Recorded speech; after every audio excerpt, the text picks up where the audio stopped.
Hello everyone. Next topic is connective tissue. Connective tissue mainly it is of following types: areolar tissue, adipose tissue, dense connective tissue. Dense connective tissue two types के होते हैं, tendons and ligament. Skeleton tissue is of two type: bone and cartilage, and fluid connective tissue. Okay. Now come to areolar tissue.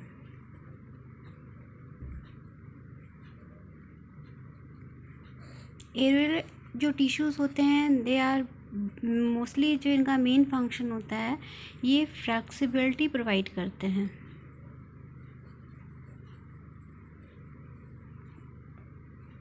Provide flexibility, ठीक है, and strength.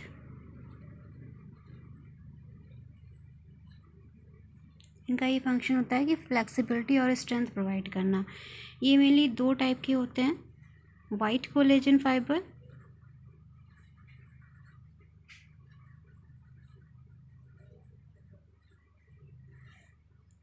And yellow elastic fibre. Okay, जो आपके white collagen fibres हैं इनमें जो है ये mainly collagen protein से मिलकर बनते हैं, कोलेजन प्रोटीन। और जो आपके येलो इलास्टिक फाइबर्स होते हैं they are mainly made up of elastin. Okay, और इसके बाद इनका फंक्शन, जैसे आपका जो कोलेजन फाइबर्स होते हैं इनका फंक्शन होता है प्रोवाइड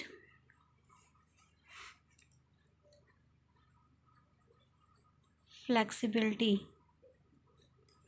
और इनका फंक्शन होता है इट प्रोवाइड इलास्टिसिटी। ओके, तो ये मेनली एरियल टिश्यू होते हैं। ये जो भी इनका मेन फंक्शन होता है, जैसे स्किन जो आप देखते हो मसल्स के साथ फिक्स रहती है, स्किन बहुत लूज नहीं कनेक्टेड रहती है, तो स्किन को मसल के साथ फिक्स करना, या डिफरेंट जो ऑर्गन्स होते हैं उनके बीच में स्पेस प्रेजेंट होता है उन स्पेस को फिल करना, ठीक है। और mainly they are also called packaging tissue, इन्हें हम पैकेजिंग टिश्यू भी कहते हैं, ठीक है, क्योंकि डिफरेंट जितने भी ऑर्गन्स होते हैं जैसे विसरा है, बॉडी वॉल्स हैं, उनमें एक आउटर लेयर का ही फॉर्मेशन करते हैं, जो डिफरेंट जो ऑर्गन्स होते हैं उनके बीच के स्पेसेस को ही फिल करने का काम करते हैं। तो they are mainly areolar tissue. Okay, दो तरह के होते हैं इनके स्ट्रक्चर के बेस पे। अगर इनके फाइबर्स जो होते हैं, उसने बताया था मसल्स जो होती हैं, मसल्स जो होती हैं they are made up of muscle fibres. Fibres means long cells जो होती हैं। तो अगर वो वाइट कोलेजन प्रोटीन से बनी है तो उसको वाइट कोलेजन फाइबर कहेंगे। अगर इलास्टिन से बनी है तो that is yellow elastic fibre. इनका फंक्शन होता है फ्लेक्सिबिलिटी एंड स्ट्रेंथ प्रोवाइड करना, and function of yellow elastic fibre is to provide elasticity. Okay, mainly इनका फंक्शन ये होता है कि स्किन को जो है फिक्स करती हैं। डिफरेंट जो ऑर्गन्स होते हैं, उन जो ब्लड वेसल्स होते हैं इनकी वॉल्स में प्रेजेंट होती हैं, ये ऑर्गन्स के बीच के स्पेस को ही फिल करने का काम करते हैं। Okay, next is adipose tissue. Adipose tissue mainly fat storing ये टिश्यू होते हैं। नॉर्मली जो बॉडी में जब एक्स्ट्रा अमाउंट में फ़ैट होता है तो वो इनमें स्टोर होता है। इनका मेन फंक्शन से आप देखते हो कि जो बहुत ही मोटे लोग होते हैं, ओबेसिटी जिनमें ज़्यादा होती है, तो उनमें जो है उनकी स्किन बहुत मोटी होती है, तो स्किन के नीचे या डिफरेंट ऑर्गन्स में ये सेल्स, ये टिश्यू क्या करते हैं, फ़ैट स्टोर कर लेते हैं। तो इसलिए इन्हें हम एडिपोज टिश्यू कहते हैं। इनका मेन फंक्शन क्या होता है, ये इंसुलेशन में हेल्प करते हैं। इंसुलेशन का मतलब ये हुआ, सपोज जैसे स्किन है, स्किन के नीचे एडिपोज टिश्यू डिपॉजिट हैं, इस तरह से एडिपोज सेल्स प्रेजेंट हैं जो फैट स्टोर कर रही हैं। तो हीट अंदर आना और हीट बाहर जाना, इनके प्रिवेंशन में ये हेल्प करते हैं। मतलब हीट जल्दी बॉडी से बाहर नहीं निकल पाएगी। और ऐसे लोग को देखते हो जो काफ़ी ओबेसिटी जिनमें ज़्यादा होती है, उनको गर्मी बहुत लगती है, बिकॉज क्योंकि हीट उनसे बाहर नहीं, उनकी बॉडी से बाहर नहीं निकल पाती, उनकी स्किन के नीचे एडिपोज टिश्यू प्रेजेंट होते हैं which act as a insulator. Okay, और इसके अलावा इनका फंक्शन ये क्या होते हैं, जर्ग से बचाते हैं, इंजरी से प्रिवेंट करने का काम करते हैं। सिंपली कैसे करते हैं, जैसे डिफरेंट जो ऑर्गन्स होते हैं, जैसे आपका लीवर है, पेंक्रियाज है, स्टमक है, इनके बीच बीच में स्पेस प्रेजेंट होता है।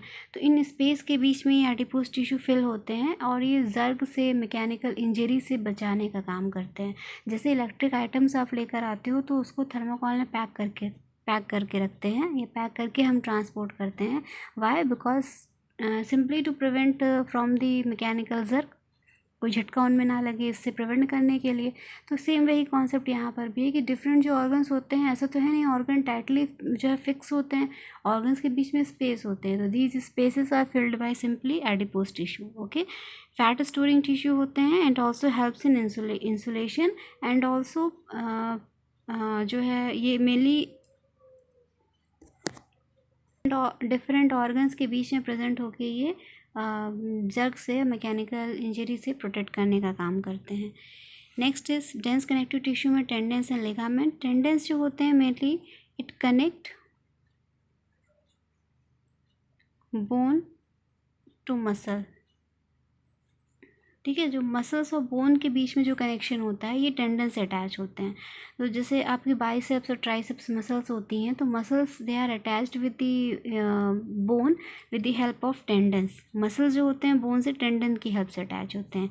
And ligament connect bone to bone, ये मेनली जो है वो बोन से बोन को कनेक्ट करने का ये काम करती हैं। Okay, so simply it is 3 types of connective tissue. Areolar connective tissue mainly जो है ये इनका ये भी मसल फाइबर्स की तरह लॉन्ग इनका स्ट्रक्चर होता है। 2 तरीके के होते हैं, white collagen fibre and yellow elastin fibre. White collagen fibre is made up of collagen protein and yellow elastic fibre is made up of elastin. इनका फंक्शन मेनली होता है फ्लेक्सिबिलिटी और स्ट्रेंथ प्रोवाइड करना and the function of yellow elastic fibre is to provide elasticity. Okay, adipose tissue simply they are fat storing tissue होते हैं, fat store करने का काम करते हैं।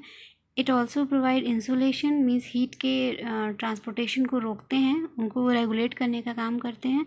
डिफरेंट ऑर्गन्स के बीच में फिल्ड होते हैं जिससे मैकेनिकल इंजरी और जो है आपकी जर्क से प्रोटेक्शन मिलता है। Okay, and dense connective tissue में मेनली आपके टेंडेंस और लिगामेंट होते हैं। टेंडेंस बोन से मसल को कनेक्ट करते हैं और ligaments helps in connection of bone to bone. Next जो नेक्स्ट 2 टिश्यू हैं we will discuss in next video. Thank you.